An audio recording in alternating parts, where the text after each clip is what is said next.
പ്രാർത്ഥന കേൾക്കുന്ന എല്ലാ കൃപകൾക്കായി സ്തോത്രം. സകലവും യേശു കർത്താവിൻ്റെ നാമത്തിൽ തന്നെ.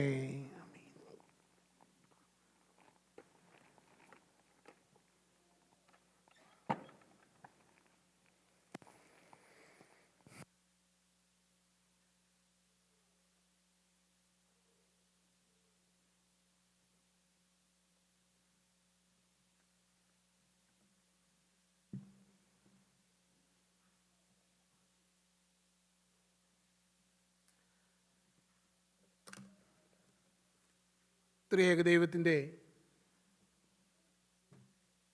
നിസ്തുല്യമായ നാമം വാഴ്ത്തപ്പെടുമാറാകട്ടെ. നമുക്ക് വീണ്ടും ഒരു പുതിയ മാസത്തിൻ്റെ ആദ്യത്തെ വിശുദ്ധ ദിവസം ദൈവസ്ഥലേക്ക് അടുത്തു വരുവാൻ, കർത്താവിനെ മഹത്വപ്പെടുത്തുവാൻ ദൈവം നമ്മുടെ ആയുസ്സിൽ വലിയ അവസരം തന്ന വലിയ കൃപകൾക്കായി കർത്താവിനെ സ്തുതിക്കുകയും സ്തോത്രം ചെയ്യുകയും ചെയ്യാം. ഓരോ നിമിഷവും ദൈവമാണ് നമ്മളെ നടത്തുന്ന ബോധ്യം, ആ ദൈവത്തോട് ചേർന്ന് നടക്കാനുള്ള താല്പര്യം നമ്മുടെ ജീവിതത്തിൽ ഉണ്ടാകുമ്പോഴാണ് നമ്മുടെ ആത്മീയ ജീവിതം അത് ഏറ്റവും അനുഗ്രഹമായി തീരുവാൻ തക്കവണ്ണം ഇടയായി തീരുക. പ്രത്യേകിച്ച് ഇന്ന് നാം ജീവിക്കുന്ന ഒരു ലോകത്തൊരു വലിയ പ്രത്യേകതയുണ്ട്. പലതരം സ്വാധീനങ്ങൾ, ഇൻഫ്ലുവൻസ് നമ്മളെ ബാധിക്കുന്നതായ ഒരു ലോകത്തിലാണ് നാം ജീവിക്കുന്ന. ഒത്തിരി സ്വാധീനങ്ങൾ, ഇൻഫ്ലുവൻസുകളുടെ മധ്യത്തിലാണ് എന്നതാണ് ഈ ലോകത്തിൻ്റെ ഒരു വലിയ പ്രത്യേകത. ആ ഒരു വലിയ സാഹചര്യത്തിൽ നാം ആയിരിക്കുമ്പോൾ നാം ഇന്ന് ഒരുമിച്ച് ധ്യാനിക്കുന്ന വിഷയത്തിന് വളരെ അധികം പ്രാധാന്യമുണ്ട്. ഇന്ന് നാം ഒരുമിച്ച് ധ്യാനിപ്പാൻ തക്കവണ്ണം സഭ തിരഞ്ഞെടുത്തിരിക്കുന്ന വിഷയം യേശു ജീവിതത്തിലെ ആത്യന്തിക സ്വാധീനം എന്നുള്ളതാണ്. ജീസസ് ദ അൾട്ടിമേറ്റ് ഇൻഫ്ലുവൻസർ എന്നുള്ളതാണ്. അതിന് ആധാരമായാണ് ഇന്നത്തെ നമ്മുടെ വേദഭാഗങ്ങളെല്ലാം ക്രമീകരിക്കപ്പെട്ടിരുന്നത്. നമ്മൾ ഇന്ന് ഒരുമിച്ച് ഈ വിഷയത്തിൽ ആസ്പദമാക്കി ചിന്തിപ്പാൻ തക്കവണ്ണം തിരഞ്ഞെടുത്തിരിക്കുന്ന വേദഭാഗം വിശുദ്ധ യോഹന്നാൻ എഴുതിയ സുവിശേഷം 8-ാം അധ്യായം അതിൻ്റെ 12 മുതൽ 20 വരെയുള്ള വാക്യങ്ങളാണ്. വിശുദ്ധ യോഹന്നാൻ എഴുതിയ സുവിശേഷം 8-ാം അധ്യായം അതിൻ്റെ 12 മുതൽ 20 വരെയുള്ള വാക്യങ്ങൾ. അതിൻ്റെ 12-ാമത്തെ വാക്യം വായിക്കട്ടെ. യേശു പിന്നെയും അവരോട് സംസാരിച്ചു, ഞാൻ ലോകത്തിൻ്റെ വെളിച്ചം ആകുന്നു. എന്നെ അനുഗമിക്കുന്നവൻ ഇരുളിൽ നടക്കാതെ ജീവൻ്റെ വെളിച്ചമുള്ളവൻ ആകും എന്ന് പറഞ്ഞു. നമ്മുടെ കണ്ണുകളെ അടയ്ക്കാം, പ്രാർത്ഥിക്കാം. ലോകത്തിൻ്റെ വെളിച്ചമായി ലോകത്തിലേക്ക് വന്ന നിത്യനായ ദൈവമേ, സ്വർഗീയ പരമപിതാവേ, കർത്താവേ, നിൻ്റെ വെളിച്ചം ഉള്ളിലുള്ളവരായി ഈ ലോകത്തിൽ ജീവിപ്പാൻ തക്കവണ്ണം ഞങ്ങളെ ബലപ്പെടുത്തുകയും ശക്തീകരിക്കുകയും ചെയ്യുമാറാകണമെന്ന് പ്രാർത്ഥിക്കുന്നു.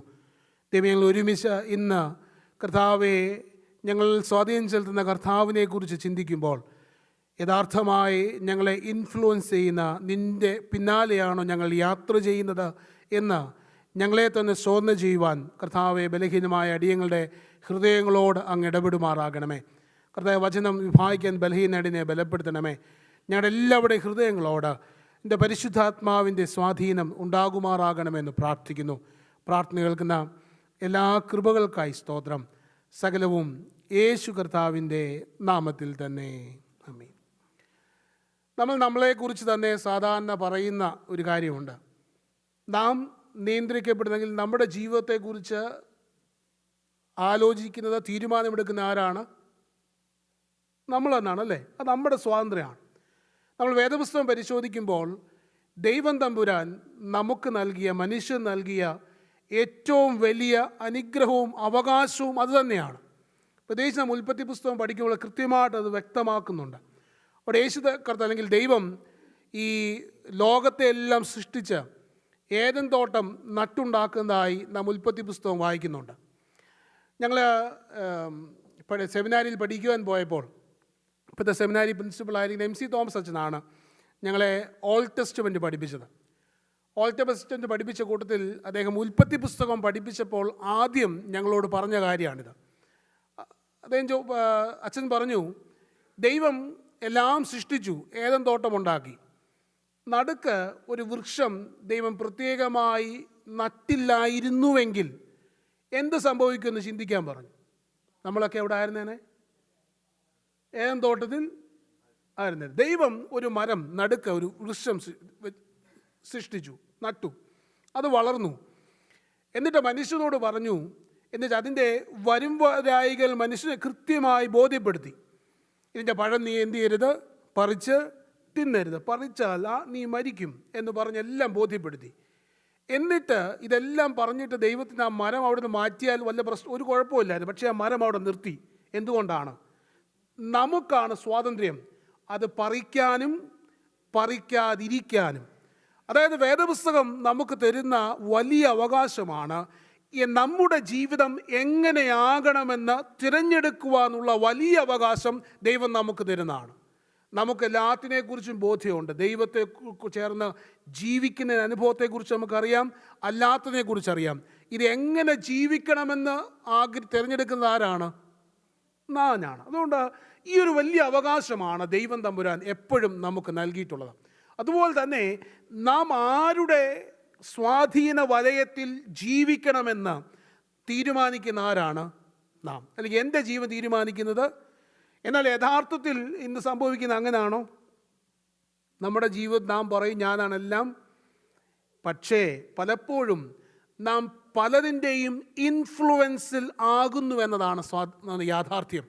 നാം നമ്മുടെ ജീവിതത്തിൽ തീരുമാനങ്ങൾ എടുക്കുന്ന പലരും നമ്മളെ ഇൻഫ്ലുവൻസ് ചെയ്യുന്നതിന് അനുസരിച്ചാണ്. അവിടെയാണ് ഇന്ന് നാം ചിന്തിക്കുന്നത്, ധ്യാനിക്കുന്നത്. ഞാൻ ജീവിക്കേണ്ടത് എൻ്റെ ദൈവത്തിൻ്റെ സ്വാധീനത്തിൽ ഇൻഫ്ലുവൻസിലായി ആകണം. അപ്രകാരം ദൈവത്തിൻ്റെ ഇൻഫ്ലുവൻസിൽ ജീവിതത്തെ ക്രമീകരിക്കുമ്പോഴാണ് കർത്താവ് പറഞ്ഞതുപോലെ ഇരുളിലുള്ളവരല്ല പ്രകാശത്തിൽ ജീവിപ്പാൻ തക്കവണ്ണം ദൈവത്തെ അറിയുന്നവരായി ജീവിതത്തെ ക്രമീകരിപ്പാൻ തക്കവണ്ണം നമുക്ക് ഓരോരുത്തർക്കും ഇടയായി തീരുക. നമുക്ക് ഈ ഭാഗത്ത് നിന്നുകൊണ്ട് വളരെ ചുരുക്കമായി വളരെ പെട്ടെന്ന് ധ്യാനിച്ച് അവസാനിപ്പിക്കാത്തൊരു ആഗ്രഹിക്കാം. നമ്മൾ ഈ യോഹന്നാൻ്റെ സുവിശേഷത്തിൽ പ്രത്യേകം കാണുന്നതാണ് ഐ ആം സെയിങ്സ്, ഞാനാകുന്നു എന്ന് പറയുന്ന കാര്യം നമുക്ക് എവിടെ മാത്രമേ കാണാൻ സാധിക്കുള്ളൂ? യോഹന്നാൻ്റെ സുവിശേഷം. അതിലൊന്നാണ്, അതിലപ്രകാരം പറയുന്ന ഒരു ഭാഗമാണ് ഞാൻ ആരാണ്. എൻ്റെ 12ാമത്തെ വാക്യം, ഞാൻ ലോകത്തിൻ്റെ വെളിച്ചമാകുന്നു എന്ന്, I am the light of the world എന്ന് പറഞ്ഞ് യേശു തമ്പുരാൻ നമ്മളോട് പറയുക. നമ്മൾ ഇതിന് ചേർന്ന് നിൽക്കുന്നൊരു ഭാഗം പഴയ നിയമത്തിൽ നമുക്ക് കാണാൻ സാധിക്കും. അത് കാണുന്നത് പുറപ്പാട് പുസ്തകത്തിലാണ്. പുറപ്പാട് പുസ്തകത്തിൽ ദൈവം മോശയെ വിളിക്കുന്ന സമയത്ത് മോശ ദൈവത്തോട് ചോദിക്കുന്നു, ഞാൻ ഇസ്രായേൽ മക്കളുടെ അടുത്ത് ചെന്ന് എന്നെ ഒരു ദൈവം അയച്ചു എന്ന് പറഞ്ഞാൽ അവർ വിശ്വസിക്കത്തില്ലല്ലോ. ഒരു ദൈവത്തിനൊരു പേര് വേണം. ഞാൻ എന്തു പേരുമാണ് ഇസ്രായേൽ മക്കളോട് പറയേണ്ടത്? ദൈവം പറഞ്ഞ മറുപടിയാണ്, പേര് പറഞ്ഞു അവിടെ ഇല്ല, ഒറ്റ വാക്കാണ്, ഞാനാകുന്നവൻ ഞാനാകുന്നു, ഐ ആം.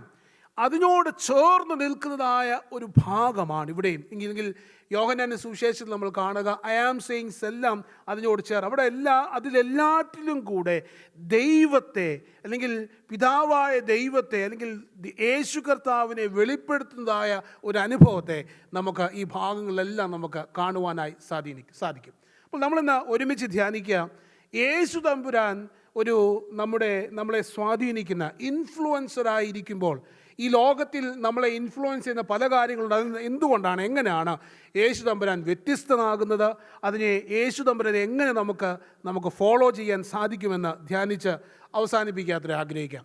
നമ്മളുടെ 12ാമത്തെ വാക്യം വായിക്കുന്ന സമയത്ത് നമുക്ക് പരിചിതമായ വാക്യം, അവിടെ ഈ ഭാഗത്ത് നമ്മളെ മനസ്സിലാക്കുന്നതാണ് ജീവനെ പ്രകാശിപ്പിക്കുന്ന ജീവൻ്റെ വെളിച്ചം. യേശു അവൻ ഇൻഫ്ലുവൻസറായിരിക്കുമ്പോൾ ജീവനെ പ്രകാശിപ്പിക്കുന്ന ജീവൻ്റെ വെളിച്ചം, the illuminating light of life.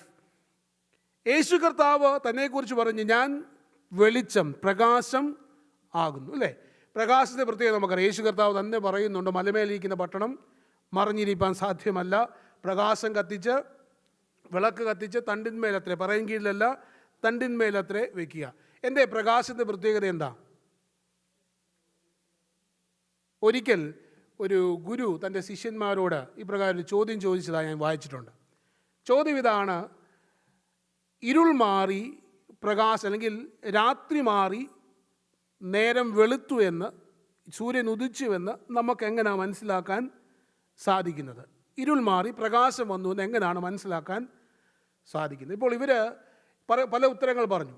അല്ല, ഒരു ശിഷ്യൻ ഒരു ഉത്തരം പറഞ്ഞതാണ്, നമ്മളിങ്ങനെ ഒരു വഴിയിലൂടെ നടന്നു പോകുമ്പോൾ ആ വഴിയിൽ ഒരു മുള്ള് കിടപ്പുണ്ട് എന്ന് നമുക്ക് മനസ്സിലാക്കാൻ, കൊച്ചുമലിച്ച് വലിയ ഒരു മുള്ളിൻ്റെ കിടപ്പുണ്ടെന്ന് നമുക്ക് മനസ്സിലാക്കാൻ നമുക്ക് എപ്പോൾ സാധിക്കുന്നുവോ, മറ്റു പ്രകാശത്തിൽ നിന്നും സഹായമില്ലാതെ എപ്പോൾ സാധിക്കുന്നുവോ അപ്പോൾ നമുക്ക് പറയും എന്താണ്? ഇരുട് മാറി പ്രകാശം വന്നുവെന്ന്. മറ്റൊരാൾ ഇങ്ങനെ പറഞ്ഞു, നമ്മൾ ദൂരെ നടന്നു പോകുന്ന സമയത്ത് നമ്മുടെ വഴിയുടെ സൈഡിൽ ഒരു മരമുണ്ടെന്നും ആ മരം ഏത് വർഗത്തിൽപ്പെടുന്നതാണെന്ന് നമുക്ക് പെട്ടെന്ന് മനസ്സിലാക്കാൻ സാധിക്കുമ്പോഴാണ് പ്രകാശം വന്നതെന്ന് പറഞ്ഞു. എന്നിട്ട് ഈ ശിഷ്യന്മാരൊക്കെ ഗുരുവിൻ്റെ മുഖത്തേക്ക് നോക്കി. ഗുരുവിൻ്റെ മുഖം അത്ര പ്രസാദമല്ല. ഗുരു പറഞ്ഞു, നിങ്ങൾ പറഞ്ഞ ഉത്തരം ശരിയല്ല എന്ന് പറഞ്ഞു. അപ്പോൾ ചോദിച്ചു, ഗുരു ഇതൊക്കെയല്ലേ ശരിയല്ലേ? നമ്മൾ പോകുന്ന സമയത്ത് നമുക്ക് മറ്റൊന്നിൻ്റെയും സഹായം കൂടാതെ കാണാൻ സാധിക്കും. നമ്മൾ പറയും എന്താണ്? പ്രകാശം ഉണ്ട്. എന്നാൽ ഗുരു പറഞ്ഞതല്ല, ഞാൻ നടന്നു പോകുമ്പോൾ എൻ്റെ എതിരെ വരുന്നവൻ അത് എൻ്റെ സഹോദരനാണ് എന്ന് എനിക്ക് മനസ്സിലാക്കുവാൻ സാധിക്കുന്നിടത്താണ് ഇരുളുമാറി പ്രകാശം ഉദിച്ചത്. പ്രിയപ്പെട്ട ദൈവജനമേ, യേശു കർത്താവാകുന്ന പ്രകാശം നമ്മുടെ ഉള്ളിൽ ഉദിക്കുമ്പോൾ നാം അറിയേണ്ടതും തിരിച്ചറിയേണ്ടതും അതാണ്. നാം ചുറ്റുപാടുകളെ, എൻ്റെ ബോധ്യങ്ങളെക്കുറിച്ചുള്ള വലിയ ബോധ്യം, തിരിച്ചറിവ് ജീവിതത്തിലുണ്ടാകണം. ഞാൻ ഒരിക്കൽ നമ്മുടെ ഇടവം മിഷൻ്റെ കഴിഞ്ഞ വർഷത്തെ കൂടിവരെ വന്ന പ്രാർത്ഥന കൂടുതൽ ഞാൻ പറഞ്ഞൊരു സംഭവം ഇപ്രകാരം ഞാൻ ഓർക്കുകയാണ്. അത് കുറേ നാൾക്ക് മുമ്പ് കൊട്ടാരക്കര പോലൊരു ഡയസിസ് ഉണ്ടായി. ഒരു 13-14 വർഷമായ ഒരു ഡയസിസ് നമ്മുടെ സഭയിൽ ഏറ്റവും പ്രായം കുറഞ്ഞ ഡയസിസിലൊന്നാണ്. ഉണ്ടായ ഒരു സാഹചര്യത്തിൽ അന്ന് യുവാക്കിൻ തിരുമേനിയാണ് ആ ഡയസിസിന് നേതൃത്വം നൽകുക. തിരുമേനി അവിടുത്തെ യുവജനങ്ങളെല്ലാം ഇങ്ങനെ ഒന്ന് കൂട്ടും. തിരുമേനി കൂട്ടി എല്ലാ മാസവും ഒരു ദിവസം വൈകുന്നേരം യുവജനങ്ങളൊക്കെ അരമനയിൽ, ഭദ്രാസുള്ള എല്ലാ യുവജനങ്ങളെ അരമനയിൽ ഇങ്ങനെ വിളിച്ചു കൂട്ടും. ഒരു പ്രാർത്ഥന, അരമണിക്കൂറത്തെ പ്രാർത്ഥനയുണ്ട്, ഇങ്ങനെ ഒരു പ്രത്യേക മീറ്റിംഗ് ആയിട്ട്. ഇങ്ങനെ കുറേ നാൾ കഴിഞ്ഞപ്പോൾ ഒരു ദിവസം സ്ഥിരമായി ഈ പ്രാർത്ഥനയിൽ സംബന്ധിക്കുന്ന ഒരു യുവാവ് അന്ന് പ്രാർത്ഥന തീരാറായപ്പോഴാണ് അന്ന് വന്നത്. അപ്പോൾ തിരുമേനി പ്രത്യേകം ശ്രദ്ധിച്ചോട്ട്, നീ എന്നാ പറ്റി, എന്നും നേരത്തെ വരും, നീ എന്താ താമസിച്ചത്? അപ്പോൾ അവനൊരു കാര്യം പറഞ്ഞു, ഞാൻ എൻ്റെ വീട്ടിൽ നിന്ന് ഇറങ്ങി അരമനയിലേക്ക് യാത്ര ചെയ്ത് വരുമ്പോൾ കൊട്ടാരക്കരയിൽ ഒരു പ്രധാനപ്പെട്ട ഒരു ക്ഷേത്രമുണ്ട്, ഒരു അമ്പലമുണ്ട്. അത് കൊട്ടാരക്കര ഗണപതി ക്ഷേത്രമാണ്. കൊട്ടാരക്കാർക്ക് അല്ലെങ്കിൽ ആ പ്രദേശത്തുള്ളവർക്ക് ആ ക്ഷേത്രത്തെക്കുറിച്ച് കേട്ടിട്ടുണ്ടാകും. കൊട്ടാരക്കര ഗണപതി ക്ഷേത്രത്തിൻ്റെ വാതിക്കലൂടെ വരുമ്പോൾ അങ്ങോട്ട് തിരിയുന്ന ഒരു വഴിയുടെ സൈഡിൽ ഒരു വേസ്റ്റ് ബിന്നുണ്ട്, ഒരു വലിയ വേസ്റ്റ് ബിൻ ഇരിപ്പുണ്ട്. അപ്പോൾ ഞാൻ ഇങ്ങനെ ബൈക്ക് ഓടിച്ച് വരുന്ന സമയത്ത് ഞാനൊരു കാഴ്ച കണ്ടു. അവിടെ കിടക്കുന്ന ഭിക്ഷക്കാർ, പ്രായമായൊരു മനുഷ്യൻ ആ വേസ്റ്റ് ബിൻ എന്തോ തിരയുന്നു. അപ്പോൾ ഞാൻ ചോദിച്ചു, എന്താ ഇനി പോയി തിരയുന്നതെന്ന് വെച്ച് ഞാൻ അവിടെ നിർത്തി ഇതൊക്കെ നോക്കിയപ്പോൾ ഞാനൊരു കാഴ്ച കണ്ടു. ആ കാഴ്ച കണ്ടപ്പോൾ ഞാൻ തകർന്നു പോയെന്ന് പറഞ്ഞു. തിരുമേനി, എന്താ നീ കണ്ടത്? അവൻ പറഞ്ഞു, ആ വേസ്റ്റ് ബിന്നിൽ നിന്ന് ആരോ കഴിച്ച് കളഞ്ഞ ഒരു പൊതിയുടെ ഭാഗം ആ മനുഷ്യനെടുത്ത് അതിൻ്റെ ബാക്കിയുള്ള ആഹാരം അവൻ കഴിക്കുന്നതാണ് ഞാൻ കണ്ടത് എന്ന് പറഞ്ഞു. എന്നിട്ട് അവൻ പറഞ്ഞപ്പോഴത്തെ അവൻ്റെ കണ്ണൊക്കെ എങ്ങനെ നിറഞ്ഞെന്ന് പറഞ്ഞതാണ്. അപ്പോൾ തിരുമേനി ഉടനെ തിരിച്ചെടുത്ത് ചോദിച്ചു, നീ അത് കണ്ടു, നീ എന്ത് ചെയ്തു? ഇതാണ് ചോദ്യം. നീ കണ്ടു, എന്നാൽ നീ എന്ത് ചെയ്തു? അവൻ തിരുമേനി പറഞ്ഞു, എനിക്ക് എന്ത് ചെയ്യാൻ കഴിയും? എനിക്ക് ചെയ്യാൻ കഴിഞ്ഞതാണ്, എൻ്റെ വീട്ടിൽ പോയി അവനെൻ്റെ ഭക്ഷണം എടുത്തുകൊണ്ട് കൊടുക്കാം. എൻ്റെ കയ്യിൽ ഒരു ആഹാരം വാങ്ങിക്കൊടുക്കാൻ തക്കതായ പണം എൻ്റെ കയ്യിലില്ല, കൊടുക്കാം. ശരി, നീ അങ്ങനെ ചെയ്യാൻ പറഞ്ഞു. അങ്ങനെ ആ പ്രാർത്ഥനയിൽ രാത്രിയിൽ അവർ ഒരുമിച്ച് തീരുമാനിച്ചാണ്, അടുത്ത ഈ പ്രാർത്ഥന കൂടി വരുന്ന അത്രയും ദിവസം, 1 മാസം 4 ആഴ്ചയോളം ഈ തെരുവിൽ കിടക്കുന്ന ഇപ്രകാരമുള്ള ആൾക്കാർക്ക് അവരവരുടെ വീട്ടിൽ നിന്ന് രാവിലെ ബ്രേക്ക്ഫാസ്റ്റ് പൊതിഞ്ഞ് എടുത്ത് കൊണ്ടുവന്ന് കൊടുക്കാമെന്ന് തീരുമാനിച്ച് തുടങ്ങിയ ഒരു വലിയ ശുശ്രൂഷയാണ്. ഇന്ന് ഏകദേശം 14 വർഷത്തോളം പിന്തുടർന്നു. സ്നേഹാമൃതം എന്ന് പറഞ്ഞ കൊട്ടാരക്കര പോലൊരു ഡയസിസിൻ്റെ യുവൻസഖ്യം ഏറ്റെടുത്ത് ചെയ്യുന്നതാണ്. എല്ലാ ദിവസവും 100-300 ആൾക്കാർക്ക് എല്ലാ ദിവസവും രാവിലെ പ്രഭാത ഭക്ഷണം അത് ഹോസ്പിറ്റലിലും തെരുവിലുമായി കൊടുക്കുവാൻ തക്കണം ഇടയാകുന്നു. ഞാൻ പറയാൻ ശ്രമിച്ചതാണ്, നമ്മൾ പലപ്പോഴും പല കാഴ്ചകളും കാണാറുണ്ട്. എന്നാൽ ഈ കാഴ്ചയ്ക്കപ്പുറത്തേക്കുള്ളതിനെ മനസ്സിലാക്കുവാൻ തക്കവണ്ണം, അത് നമ്മുടെ ഉള്ളിലാകുവാൻ തക്കവണ്ണം ഇടയാകുന്നത് ഈ ദൈവത്തിൻ്റെ പ്രകാശം നമ്മുടെ ഉള്ളിലുള്ളപ്പോഴാണ്. അല്ലെങ്കിൽ ഇതെല്ലാം നമ്മുടെ സ്ഥിരം കാഴ്ചകളാണ്. ഈ ഒരുപക്ഷെ ഇവരിങ്ങനെ പലപ്പോഴായി ഇതിവിടെ ബൈക്കിൽ പോയിട്ടുണ്ടാകാം, പലപ്പോഴായി ഇവരെ കണ്ടിട്ടുണ്ടാകാം. പക്ഷേ ഇതൊന്നും അവനെ പ്രത്യേകമായി സ്വാധീനിക്കുന്നതായി മാറിയില്ല. എപ്പോൾ ദൈവത്തിൻ്റെ പ്രകാശം ഉള്ളിലുള്ളപ്പോഴാണ്. ആ പ്രകാശത്തിൽ നിന്നുകൊണ്ട് ലോകത്തെ നോക്കുവാൻ ഞാൻ ശ്രമിക്കുമ്പോഴാണ് ഈ ദൈവകൃപ അല്ലെങ്കിൽ ചുറ്റുപാടുകളെക്കുറിച്ച് യഥാർത്ഥമായി തിരിച്ചറിയുവാൻ തക്കോണം നമുക്ക് ഇടയാകുക. ഇതാണ് യേശു കർത്താവ് പറയുക, എന്നെ അനുഗമിക്കുന്നവൻ ആരായിത്തീരും? പ്രകാശമുള്ളവനായി തീരും. അത് ജീവൻ നൽകുന്ന പ്രകാശമാണ്. ആ പ്രകാശം ജീവൻ പകർന്നു കൊടുക്കുന്നതാണ്. ആ പ്രകാശം സകലത്തെയും ലൈഫിലേക്ക്, നിത്യമായ എറ്റേണൽ ലൈഫിലേക്ക് നയിക്കുന്നതായി മാറും. എപ്പോൾ യേശു കർത്താവാകുന്ന പ്രകാശത്തെ യഥാർത്ഥമായി ആ ഇൻഫ്ലുവൻസിൽ നാം ആയിത്തീരുമ്പോൾ. ഒന്ന്, യേശു കർത്താവ് നല്ല ഇൻഫ്ലുവൻസറാണ്. കാരണം അവൻ നമ്മളിലേക്ക് ജീവൻ്റെ പ്രകാശം പകർന്നു നൽകുന്ന അവനാകുകയാൽ. രണ്ട്, നാം ഇവിടെ വായിക്കുന്നു, അതിൻ്റെ 14 മുതൽ 16 വരെയുള്ള വാക്യങ്ങൾ വായിക്കുമ്പോൾ യേശു കർത്താവിന് തന്നെക്കുറിച്ച് കൃത്യമായ വ്യക്തത, താൻ ആരെന്നും തൻ്റെ മിഷൻ, തൻ്റെ ദൗത്യം എന്തെന്നും യേശുവിന് വ്യക്തത ഉണ്ടായിരുന്നു. Jesus has A clear vision about his identity and his mission. അവൻ്റെ ഐഡൻറ്റിറ്റിയെക്കുറിച്ചും മിഷനെക്കുറിച്ചും യേശു കർത്താവിന് വ്യക്തമായ ഒരു ബോധ്യം ഉണ്ടായിരുന്നു. നമുക്ക് പ്രത്യേകിച്ച് ഈ ലോകത്തിൽ ഇപ്രകാരമുള്ള പല ഇൻഫ്ലുവൻസറെ നമുക്ക് കാണാം, അല്ലേ? പ്രത്യേകിച്ച് യേശു കർത്താവിൻ്റെ പേരിൽ തന്നെ നമ്മൾ ഈ ആദിവാസിക്കുന്ന ലോകത്തിൽ തന്നെ പലതരത്തിൽ ഈ ലോകത്തെ ഇൻഫ്ലുവൻസ് ചെയ്ത പലരെക്കുറിച്ച് നാം എന്ത് ചെയ്യുന്നുണ്ട്? വായിക്കുന്നുണ്ട്, അല്ലേ? എന്നാൽ ആത്യന്തികമായി അവരുടെ ഇൻഫ്ലുവൻസ് ചെയ്യുന്നത് അവരാരാണെന്നുള്ളത് മറച്ചു വെച്ചിട്ടാണ്. ഇത് പറയുമ്പോൾ നിങ്ങളുടെ മനസ്സിൽ ചിലതൊക്കെ ഓർമ്മ, അല്ലേ? ചിലതൊക്കെ ഏതാനും വർഷങ്ങൾക്ക് മുമ്പ് അമേരിക്കയിലേക്ക് ഒത്തിരി സ്വാധീനം ചെലുത്തിയ ഒരു വ്യക്തിയെ നമ്മളെക്കുറിച്ച് കേട്ടതാണ്, അല്ലേ? എന്നാൽ പിന്നീടാണ് പറയുക, അദ്ദേഹം കൂട്ടിയ ക്രൈമിനെ കുറിച്ച് പറയുമ്പോൾ യേശു കർത്താവിനെ മുന്നിൽ നിർത്തി ഒരു വലിയ കാര്യം ചെയ്തിട്ട് അതിൻ്റെ പുറകിൽ ചെയ്ത ക്രൈമിനെ കുറിച്ച് നാം അമേരിക്ക മുഴുവൻ ഞെട്ടലോടെ വായിച്ചു കേട്ടതാണ്. അതുപോലെ തന്നെയാണ് നാം യഥാർത്ഥമായ നമ്മെ മറച്ചു വെച്ച് പലരും ഇൻഫ്ലുവൻസ് ചെയ്യാൻ ശ്രമിക്കുമ്പോൾ യേശു തമ്പുരാൻ വളരെ കൃത്യമായിട്ട് പറയുകയാണ്, ഞാൻ ആര്, എൻ്റെ ഐഡൻറ്റിറ്റി, എൻ്റെ മിഷൻ എന്ത്. നോക്കിക്കേ, ശ്രദ്ധിച്ചേ, യേശു കർത്താവിനെ കുറിച്ച് യേശു കർത്താവിൻ്റെ ശിഷ്യന്മാർ കരുതിയിരുന്നത്, അവർ ഈ ലോകത്ത് യേശു തമ്പുരാൻ ഇസ്രായേലിൻ്റെ നഷ്ടപ്പെട്ടു പോയ സ്വാധീനത്തെ, അവരുടെ യഥാർത്ഥ അനുഭവത്തിലേക്ക് ഇസ്രായേൽ മക്കളെ മടക്കി വരുത്തുന്ന, അവിടെ രാജ്യം പുനഃസ്ഥാപിക്കുന്ന വ്യക്തിയായിട്ടാണ് യേശു കർത്താവിനെ കുറിച്ച് ശിഷ്യന്മാർ കരുതിയിരുന്നത്. അതുകൊണ്ട് തന്നെയാണ് യാക്കോബും യോഹന്നാനും സബദി മക്കൾ യേശു കർത്താവിൻ്റെ അടുത്ത് വന്നൊരു ആവശ്യം പറഞ്ഞത്, നീ രാജ്യത്വം പ്രാപിച്ചു വരുമ്പോൾ ഞങ്ങളെ നിൻ്റെ ഇടത്തും വലത്തും, നിൻ്റെ ഏറ്റവും അടുത്ത് ഇടത്തും വലത്തും ഞങ്ങൾ ഇന്ന്. അതായത് നീ രാജ്യത്വം പ്രാപിച്ചു വരുമ്പോൾ അതിൻ്റെ മെയിൻ പൊസിഷൻസ്, അല്ലേ? നമ്മൾ കേരളത്തിലെ ഇത് പ്രത്യേകിച്ച് ഈ ദിവസങ്ങളൊക്കെ ഇന്ത്യയിൽ പല മന്ത്രിസഭ മാറിയത് കണ്ടു, അല്ലെ? കർണാടകയിൽ നമ്മൾ കണ്ടു. കഴിഞ്ഞ ദിവസം ഒരു മന്ത്രിയായ സത്യപ്രതിജ്ഞ പിറ്റേന്ന് രാജിവെച്ചു. കാരണം എന്താ? മെയിൻ വകുപ്പ് എനിക്ക്, മെയിൻ പൊസിഷൻ എനിക്ക് കിട്ടിയില്ല. പലപ്പോഴും നാം ആഗ്രഹിക്ക പൊസിഷൻസ്, ഇസ്രായേൽ മക്കളും അല്ലെങ്കിൽ ശിഷ്യന്മാരും ആഗ്രഹിച്ചു ഈ രാജ്യത്വം പ്രാപിച്ചു വരുമ്പോൾ അതിൻ്റെ മെയിൻ പൊസിഷൻ ആർക്ക് വേണം? എന്തുകൊണ്ടാണ് ശിഷ്യന്മാർ, ഞാൻ ചിന്തിക്കാറുണ്ട്, യേശുവിൻ്റെ കൂടെ 2.5 വർഷം യാത്ര ചെയ്ത ശിഷ്യന്മാർ യേശുവിനെ എന്തുകൊണ്ടാണ് അത്തരത്തിൽ അവർക്ക് മനസ്സിലാക്കാൻ കഴിയാതെ പോയത്? പലപ്പോഴും നാം യേശുവിൻ്റെ കൂടെ യാത്ര ചെയ്യുമ്പോൾ യഥാർത്ഥത്തിൽ യേശു ആരാണെന്ന് നമുക്ക് മനസ്സിലാക്കുവാൻ സാധിക്കുന്നുണ്ടോ എന്ന് നാം നമ്മോട് തന്നെ ചോദിക്കാം. എന്തുകൊണ്ടാണ് മനസ്സിലാക്കാൻ സാധിക്കാത്തതെന്ന് വെച്ചാൽ യേശു കർത്താവിൻ്റെ യഥാർത്ഥ ഇൻഫ്ലുവൻസിലാകിത്തീരുവാൻ നമുക്ക് സാധിക്കുന്നില്ല. ഞാനൊരു വളരെ നമ്മൾ എന്തുകൊണ്ടാണ് യേശു കർത്താവിനെ അനുഗമിക്കുന്നത്? നമ്മൾ എന്തുകൊണ്ടാണ് യേശു കർത്താവിനെ ആരാധിക്കുന്നത്? നമ്മളോടന്നത് ചോദിക്കണം. വേദോസത്തിൽ ഒരാളെക്കുറിച്ച് ഇങ്ങനെ പറഞ്ഞു, അവൻ ദൈവത്തോടൊപ്പം നടന്നു. ദൈവത്തോടൊപ്പം നടന്നു. പലരും ദൈവത്തോട് ചേർന്ന് നടക്കാൻ ശ്രമിച്ചിട്ടുണ്ട്. പക്ഷേ നമുക്ക് ദൈവത്തോടൊപ്പം നടക്കാൻ തക്കവണ്ണം ഇടയാകുന്നിടത്താണ്, നമുക്ക് ദൈവത്തിൻ്റെ ശബ്ദം കേൾക്കുവാൻ ഇടയാകുന്നിടത്താണ്, നമുക്ക് ദൈവം ആരാണെന്ന് മനസ്സിലാക്കുവാൻ സാധിക്കുന്നിടത്താണ് നാം ആരാണെന്ന് നമുക്ക് മനസ്സിലാക്കുവാൻ തക്കവണ്ണം. നാം ആരാ? നമുക്കൊരു ഐഡൻറ്റിറ്റി ഉണ്ട്, ഒരു പേരുണ്ട്. നമുക്കതിനപ്പുറത്തേക്ക് നമുക്കൊരു അഡ്രസ്സുണ്ട്. അതിനപ്പുറത്തേക്ക് നമുക്ക് പറയാനൊരു ലീനിയേജ് ഉണ്ട്.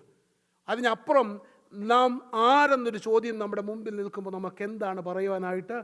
ആസ് എ ക്രിസ്ത്യൻ, ഞാനൊരു ക്രിസ്ത്യാനി ആയിരിക്കുമ്പോൾ ഞാൻ ആരെന്ന് ചോദിച്ചാൽ, എൻ്റെ വില എന്തെന്ന് ചോദിച്ചാൽ, എൻ്റെ യേശു കർത്താവിൻ്റെ രക്തത്താൽ വിലയ്ക്ക് വാങ്ങപ്പെട്ടവനാണ് ഞാൻ. ഇതാണ് എൻ്റെ ഐഡൻറ്റിറ്റി. ഞാൻ ആയിരിക്കുന്നത്, ഞാൻ ആകുന്നത് യേശു കർത്താവിൻ്റെ ജീവൻ കാൽവരി ക്രൂശിൽ നൽകി അവൻ്റെ ജീവനാണ് എൻ്റെ വില.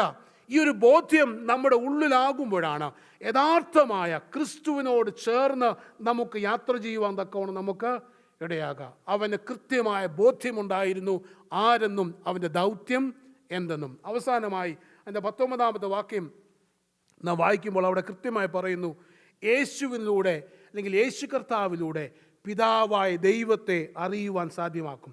Knowing the father through Jesus Christ. യേശുവിലൂടെ പിതാവിനെ അറിയുവാൻ തക്കണം. എന്നിവിടെ പറയുന്നുണ്ട്, എന്നെ കണ്ടവൻ ആരെ കണ്ടു? പിതാവിനെ കണ്ടു. എന്താ അതുകൊണ്ട് ഉദ്ദേശിക്കുക? പിതാവായ ദൈവത്തിൻ്റെ അവൻ പറയുന്നുണ്ട്, അവൻ്റെ ജഡരൂപമാണ് ആരെന്ന് പറയുന്നത്. ദൈവം ഫ്ലഷായി ജഡത്തിലായതാണ് യേശു കർത്താവ്. നാം പഴയ നിയമം വായിക്കുന്ന സമയത്ത് പഴയ നിയമത്തിൽ കൃത്യമായ ഒരു പഠിപ്പിക്കൽ ഇങ്ങനെ കിടപ്പുണ്ട്. അത് മറ്റൊന്നുമല്ല, ദൈവത്തെ കണ്ടാൽ എന്തു ചെയ്യും? മരിക്കുമെന്നാണ് പഴയ നിയമത്തിൻ്റെ ഒരു ചിന്ത. അതുകൊണ്ടാണ് നമ്മൾ കഴിഞ്ഞ ദിവസങ്ങളൊക്കെ ഏലിയാവിനെ കുറിച്ച് വായിച്ചപ്പോഴെല്ലാം പറയുന്നുണ്ട്, അവിടെ എല്ലാം ഇത് കൃത്യമായിട്ട് അവിടെ നമുക്ക് മനസ്സിലാക്കാൻ സാധിക്കും. എന്നാൽ ദൈവം മനുഷ്യനെ സംബന്ധിച്ചിടത്തോളം അത്ര വലിയ പ്രശ്നമാണ്. ദൈവത്തെ കണ്ടാൽ മരിക്കും, ദൈവത്തിൻ്റെ അടുത്ത് ചെല്ലാൻ സാധ്യമല്ല എന്നുള്ളത് മാറ്റി ആ ദൈവം മനുഷ്യനോടൊപ്പം ഇറങ്ങി വന്ന് നമ്മോടൊപ്പം താമസിക്കുന്ന ഒരു ദൈവം. ഇതാണ് ദൈവത്തിൻ്റെ നേച്ചർ. നമുക്ക് എവിടെ തൊട്ട് വേദപുസ്തകം തുടങ്ങുന്നിടത്ത് നമുക്ക് കാണാൻ സാധിക്കും. പ്രത്യേകിച്ച് ഉൽപ്പത്തി പുസ്തകത്തിൻ്റെ ആദ്യ അധ്യായങ്ങൾ നമുക്ക് കൃത്യമായിട്ട് കാണാം. അവിടെ പറയുന്നുണ്ട്, ദൈവം ആദാമിനെ ഹവ്വയാക്കി ഏദൻ തോട്ടത്തിലാക്കി വൈകുന്നേരങ്ങളിൽ എന്ത് ചെയ്യുമായിരുന്നു? അവരോട് കൂടെ ആകുവാൻ ദൈവം എന്തു ചെയ്യും? ഇറങ്ങി വരും. ദൈവം തമ്പുരാൻ എപ്പോഴും മനുഷ്യൻ്റെ ഫെലോഷിപ്പ് ആഗ്രഹിച്ച്, അല്ലെങ്കിൽ ഈ ഒരു മനുഷ്യനുമായി നാമുമായൊരു വലിയ ഫെലോഷിപ്പ് ആഗ്രഹിക്കുന്ന ദൈവം തമ്പുരാനാണ്. അവിടെയാണ് പറയുക, ഒരിക്കൽ ദൈവം ഇപ്രകാരം ഇറങ്ങി വന്നപ്പോൾ മനുഷ്യനെ കാണാഞ്ഞിട്ട് ദൈവം വിളിച്ചു, എന്ത് ചെയ്യുന്നു ചോദിച്ചപ്പോഴാണ് പറയുക, ഞങ്ങൾ ആരാണ്? ഞങ്ങൾ നഗ്നരാണ്. V R naked. അതുകൊണ്ട് ഞങ്ങൾ എന്ത് ചെയ്യുന്നു? ഞങ്ങൾ പോയി മറഞ്ഞ് ഇരിക്കുന്നു. അപ്പോൾ എപ്പോഴാണോ ദൈവത്തെ വിട്ട് നാം സ്വയം തീരുമാനമെടുക്കുവാൻ, ദൈവത്തെ വിട്ട് എൻ്റെ ആഗ്രഹങ്ങൾക്കും ഞാൻ എന്ന എൻ്റെ ഭാവത്തിന് ഞാൻ എപ്പോഴാണോ പ്രാധാന്യം കൊടുത്തത്, അപ്പോൾ ഞാൻ ദൈവത്തിൻ്റെ ഫെലോഷിപ്പിൽ നിന്ന് അന്യമായി.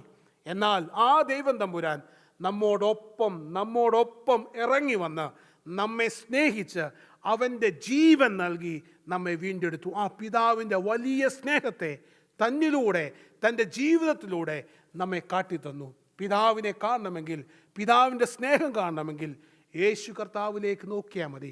ദൈവത്തിന് എന്തുമാത്രം എന്നോട് സ്നേഹമുണ്ടെന്ന് എനിക്ക് കാണണമെങ്കിൽ യേശു കർത്താവിൻ്റെ കാൽവരി ക്രൂസിലേക്കൊന്ന് നോക്കിയാൽ മതി. തൻ്റെ ജീവൻ കൊടുക്കുമ്പോൾ, വേദന അനുഭവിക്കുമ്പോൾ പോലും നമ്മെ സ്നേഹിച്ച, നമ്മെ ചേർത്ത് പിടിച്ച ആ വലിയ അരുമനാഥൻ.